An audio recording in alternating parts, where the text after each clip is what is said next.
Assalamualaikum warahmatullahi wabarakatuh. Izin dosen sampaikan, izin pendiri Taruna tingkat 1 Politeknik Pegawaian Indonesia, jurusan Ilmu Pemasyarakatan. Nama Mardika Suraputra, STB 5601, Prodi Teknik Pemasyarakatan A. Izin di sini saya akan membuat video tentang analisis budaya dan kebijakan di pemasyarakatan. Di sini saya mengambil tema dengan judul Budaya Konsumsi Alkohol di Masyarakat Timur Indonesia, Tantangan dan Implementasi SOP Pemasyarakatan dengan Rekomendasi Alternatif Jamu Tradisional. Oke Bu, saya akan menjelaskan. Di wilayah Indonesia Timur, budaya konsumsi alkohol tradisional seperti sopi, muke, dan cap tikus telah menjadi bagian penting dari identitas masyarakat. Namun, perubahan cara konsumsi membawa dampak sosial dan hukum yang perlu diantisipasi. Dalam video ini, kita akan membahas fenomena tersebut, menganalisis implementasi SOP pemasyarakatan, dan menawarkan solusi baru yang selaras dengan budaya pengembangan jamu atau ramuan tradisional sebagai alternatif yang sehat.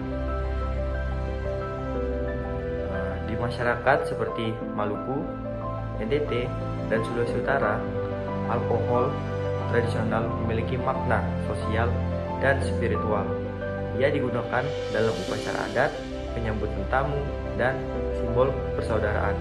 Namun, konsumsi yang dulunya dibatasi oleh aturan adat kini berubah menjadi konsumsi bebas, terutama di kalangan muda. Minuman yang semestinya sakral berubah menjadi komoditas sosial. Akibatnya, kasus kekerasan, konflik, gangguan kesehatan, hingga kriminalitas semakin meningkat. Tantangan dalam fenomena ini meliputi yang pertama, sosial. Menurunnya kontrol adat atas penggunaan alkohol. Konsumsi bebas memicu konflik dan kekerasan domestik. Yang kedua, kesehatan. Risiko keracunan karena proses produksi rumahan tanpa standar. Lalu, ketergantungan alkohol pada kelompok usia produktif. Dan yang ketiga, hukum dan pemasyarakatan. Banyak tindak pidana dipicu konsumsi alkohol berlebihan. Lapas menampung banyak narapidana dengan kasus terkait alkohol. SOP pembinaan belum menyentuh akar budaya konsumsi alkohol. SOP pemasyarakatan saat ini menekankan pembinaan umum seperti kepribadian pendidikan, pelatihan, dan pengawasan perilaku. Namun, pada konteks wilayah timur, SOP ini belum mempertimbangkan dimensi budaya alkohol tradisional. Faktanya, tanpa memahami kedudukan alkohol dalam budaya setempat, pembinaan sering tidak menyentuh akar persoalan. Setelah bebas, mantan narapidana kembali pada lingkungan budaya yang kuat tanpa pendamping khusus, sehingga potensi pengulangan tindakan tetap tinggi. Dapat disimpulkan bahwa kebijakan yang ada belum sebetulnya sesuai dengan konteks lapangan.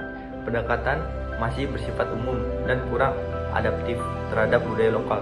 Karena itu, diperlukan kebijakan baru yang tidak hanya mengurangi konsumsi alkohol berlebih, tapi juga menyediakan alternatif budaya yang positif.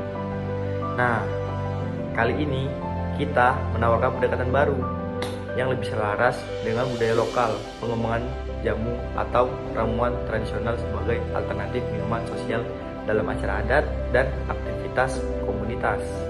Oke, yang pertama, program revitalisasi jamu lokal. Kami menggali ramuan herbal khas daerah seperti jahe merah, kayu masohi asam Maluku, dan daun kelor atau rempah-rempah lokal lah. Jamu dikenakan sebagai minuman yang memiliki makna spiritual dan sosial, namun lebih sehat dan tidak menyebabkan ketergantungan. Yang kedua, integrasi jamu dalam kegiatan adat.